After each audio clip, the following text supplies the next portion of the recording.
একটা সময় আসতে পারে তাহেরি সাহেব, যখন এমন বিপদ আসবে তখন হয়তো কেউ ঠেকাতে পারবে না আপনাকে। আমরা কিন্তু বহুত কড়া কড়া কথা বলি, এরপর আমরা বিপদ নাই কেরে জানেন, আমরা ওলি আল্লাহরে ভালোবাসি। আর যারা ওলি আল্লাহর বিরুদ্ধাচরণ করে আর বিপদের অভাব নাই, হুদহুদি গলার মধ্যে আংটা লেগে যায়, অথচ এর চাইতে কড়া কথা কই, কঠিন কথা বলি আমরা, এরপরও কিন্তু আমাদের কাছে মামলা টামলা আসে না। আপনি কি চিন্তা করলেন না যে আল্লাহ রাসূল সাল্লাল্লাহু আলাইহি সাল্লাম তিনি জেল খেটেছেন, তিনি কেন জেল খাটলেন? এই মাহফিলে গিয়ে মিষ্টি মিষ্টি কথা বললে আসলে কিছুই হয় না। মিষ্টি মিষ্টি কথা বললে সবার সাথে তাল মিলায় কথা বললে কিছুই হয় না, মামলা আসে না, হামলা আসে না। এটাই বাস্তব কথা। যারা সত্য কথা বলেছে কয়জন ঠিক থাকতে পেরেছে? তাহেরি সাহেব, আপনাকে ব্যক্তিগতভাবে আমার সাথে যখন আপনার ফোনে কথা হয়েছিল তখন থেকে আপনার ব্যবহার, আপনার কথাবার্তা শুনে আমার কাছে ভালো লেগেছে।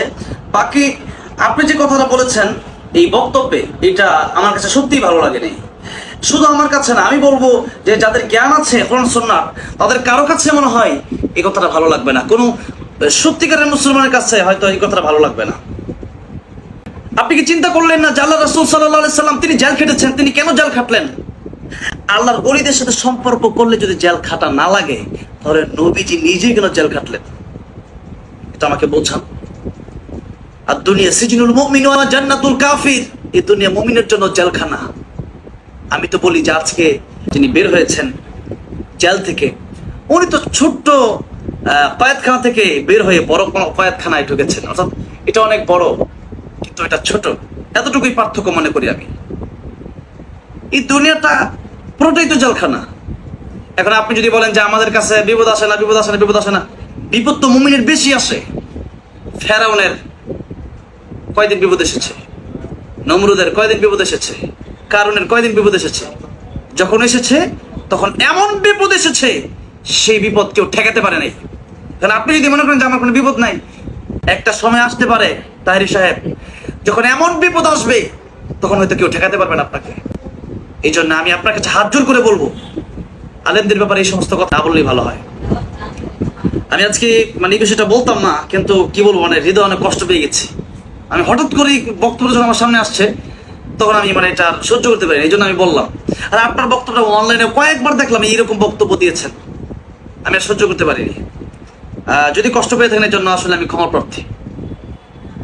আমি এই জন্যই বললাম যে একজন মুমিন সে আরামে আরামে ঘুরবে, এটা হতে পারে না।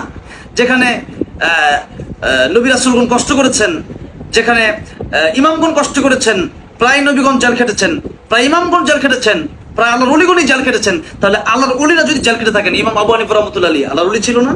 ইমাম বুখারী রাহমাতুল্লাহি আল্লাহর ওলি ছিল না?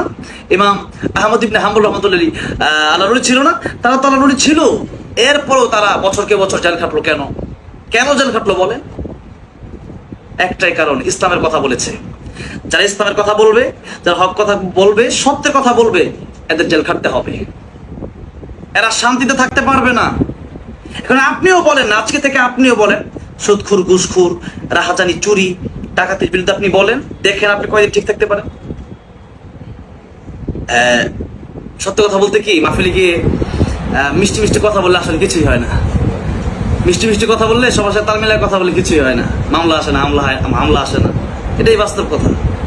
যারা সত্য কথা বলেছে কয়জন ঠিক থাকতে পেরেছে? এই জন্য আমার কথা হচ্ছে, যারা সত্য কথা বলে এরা কষ্ট থাকে, এরা জেল খাটে, এরা কষ্ট করে। এটা আমি মনে করি যে এটা আল্লাহ রাসূল সাল্লাল্লাহু আলাইহি সাল্লামের বড় একটা সুন্নাহ। এই জন্য এই ব্যাপারগুলো আপনারা যদি এরকম বলেন স্টেজে, মঞ্চে বসে, তাহলে কিন্তু এই ব্যাপারটা আসলে খুবই কেমন দেখা যায়, আপনারাই বলেন, কি বলবো। এই জন্য আমরা মনে করি যে এই ব্যাপারগুলো থেকে প্রত্যেকটা আলেম যদি চাট্টুকারিতা না করে, প্রত্যেকটা আলেম যদি সত্য কথাগুলি বলে, ঐক্যবদ্ধ হয়ে কাজ করে, আগামী দিন, আগামীর বাংলাদেশ ইসলামের বাংলাদেশ, আগামীর বাংলাদেশ কোরআনের বাংলাদেশ ইনশাআল্লাহ তাআলা। আসসালামু আলাইকুম ওয়া রাহমাতুল্লাহ।